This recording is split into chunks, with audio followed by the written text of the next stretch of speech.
E aí galera, tudo certo com vocês? Eu coloquei uma caixinha de perguntas lá no Instagram perguntando que tipo de vídeo vocês teriam interesse, que tipo de vídeo seria interessante para vocês. E algumas pessoas pediram vídeos para iniciantes, para quem realmente está começando agora, acabou de pegar uma câmera na mão, quer começar a gravar. Então eu gravei esse vídeo, que são as 4 configurações mais básicas, assim, você pegou a câmera na mão, não sabe, não faz ideia do que fazer, são as 4 configurações mais básicas para você começar a gravar com a sua câmera. Então, se você já sabe gravar, já filma, você já pode ir para outro vídeo aqui da playlist, que esse vídeo não é para você, é para galera que está começando mesmo, é o básico do básico do básico. Mas eu acho que algumas pessoas estão procurando esse conteúdo, então pode ser que ajude algumas pessoas, beleza? Vamos lá pro vídeo então. Então vamos lá. Basicamente você vai ter que ver 4 coisas que você tem que definir para começar a gravar. Tem mais algumas, eu sei que tem mais coisas, mas isso aqui é pra galera que tá começando, acabou de pegar a câmera, primeira coisa que ela vai fazer para gravar. Primeiro você vai definir a quantidade de frames por segundo que você vai gravar. Isso vai depender da sua câmera também, se você tem essa opção ou não tem. Geralmente a gente grava em 24 frames por segundo, que é o formato que a gente exporta para o YouTube, o formato que é exportado para a TV, que é, digamos, a visualização em tempo real, assim.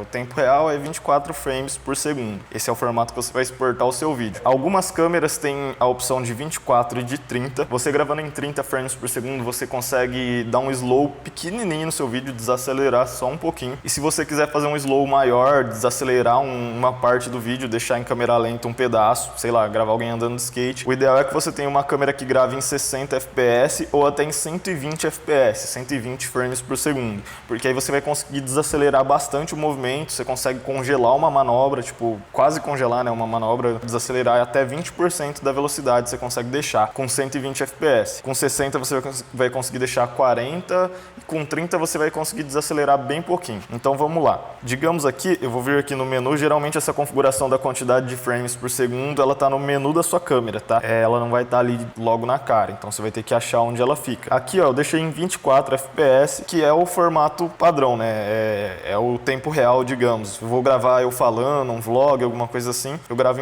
em 24 fps. Eu só gravo em 120, em 60, quando eu sei que eu vou desacelerar uma parte. Por quê? Primeiro que o arquivo fica bem mais pesado, e segundo que você vai ter um pouco de prejuízo na qualidade. Se você gravar em 120, alguma coisa, para deixar depois exportar para 24, o motion blur vai dar um pouco de diferença. Você não quer que isso aconteça. O ideal mesmo é você já gravar em 24, se é isso que você vai usar em todo o seu vídeo. Então beleza, vamos gravar em 24 fps aqui, definir isso. E agora, o que eu defino depois? A segunda coisa que eu preciso saber é o shutter speed, a velocidade, que é isso aqui, ó, esse 1/50. Por que tá em 1/50? Você sempre tem que deixar esse número aqui no dobro da quantidade de frames por segundo que você tá gravando. Não tem como deixar em 1/48, por isso que eu tô deixando em 1/50. Se você for gravar em 60 fps, você vai subir aqui, ó, para 1/120 ou 1/125, dependendo da opção que sua câmera tiver. Se você for gravar em 120 fps, é a mesma coisa, você vai deixar no dobro ou mais próximo do dobro, que aqui no caso é 1/250.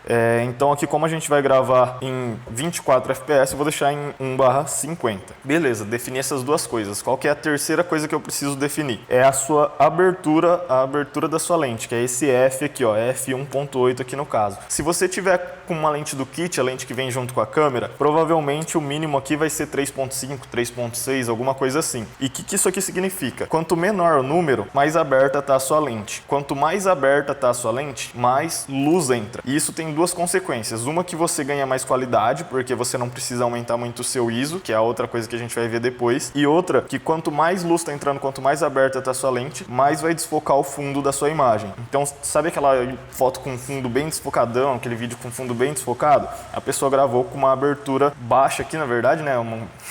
Com a lente bem aberta, só que com o número daqui da abertura provavelmente em 1.8, 1.4, alguma coisa assim. Se você quiser uma imagem que tenha tudo focado, que tudo esteja em foco, você tem que aumentar isso aqui, tá? Para um F11 ali, 14 até 22, dependendo. Então a gente vai deixar aqui em 8, beleza. Definimos a quantidade de frames por segundo que a gente vai gravar, o nosso shutter speed e a nossa abertura. Qual que é a terceira e última coisa que a gente vai ver aqui nessa parte mais básica, né, digamos? É o ISO. O que é o ISO? Antigamente, não sei se vocês lembram disso, mas você comprava um filme, por exemplo, com ISO 100 para fotografar de dia, ou ISO 400 ou 800 para fotografar à noite, alguma coisa assim. Quanto maior o ISO, mais clara vai ser a sua imagem. Quanto mais você aumentar, mais você vai clarear a imagem. Só que o que acontece? Se o ISO ficar muito alto, ele começa a deixar a sua imagem granulada. Quanto maior o ISO, maior vai ser a quantidade de grão da sua imagem também. E chega um ponto que você começa a perder qualidade. Então, o ideal é você aumentar o mínimo possível do ISO. Por isso que você define as outras coisas antes, porque aí você já tem definido tudo que você precisa, como que você quer, e aí você vai usar o ISO só para chegar na quantidade de luz que você precisa. Aqui no caso, como eu tô filmando a mesa, né, tá encostado na mesa, ela tá tudo preto, a imagem não vai aparecer nada. Mas eu definiria aqui o ISO para regular a quantidade de luz que eu preciso na minha imagem. Quando você for mexendo no ISO, você vai perceber que a sua imagem vai clarear ou escurecer, né? E tá vendo esse -2 aqui? Ele quer dizer que a minha imagem tá escura. Mecanicamente falando, né? Claro que na criação isso aqui vai mudar, você vai começar a aprender a entender isso aqui, a entender quando você precisa deixar um pouco a mais, quando você precisa deixar um pouco a menos, mas basicamente isso é o seu fotômetro. Basicamente isso aqui mostra a quantidade ideal de luz para a cena que você está mostrando. No caso, como tá tudo preto, ele fica em -2. O ideal é deixar ele o mais próximo de 0 possível. Aí você vai regular o seu ISO até isso aqui ficar o mais próximo de 0 possível, quer dizer que a sua imagem não tá nem estourando, nem muito escura, tá com uma exposição correta, né? Então é isso aí, essas são as 4 configurações básicas que você precisa fazer para começar a gravar, é o ideal assim para você gravar vídeo. É claro que depois você vai começar a mudar isso, né? Você vai aprender como que tudo funciona e aí você consegue acrescentar outras opções na sua criação. Mas basicamente é isso, você fez essas configurações, sua câmera está pronta para gravar nas configurações certas, que vai tirar o máximo de qualidade possível para o seu vídeo com o equipamento que você tem. Eu vou gravar um outro vídeo depois ensinando como você consegue melhorar um pouco a qualidade da sua imagem, melhorar a qualidade do seu vídeo, sem necessariamente precisar de uma câmera melhor, de uma câmera mais cara. Como você consegue fazer isso com uma câmera barata, com a câmera que você tem. Se isso aí te ajudou, já sabe, né? Se inscreve aqui no canal se ainda não for inscrito, curte o vídeo, deixa um comentário. Se tiver alguma sugestão de tema, deixa aí pra gente que vai ajudar muito aqui a galera do canal também. Valeu!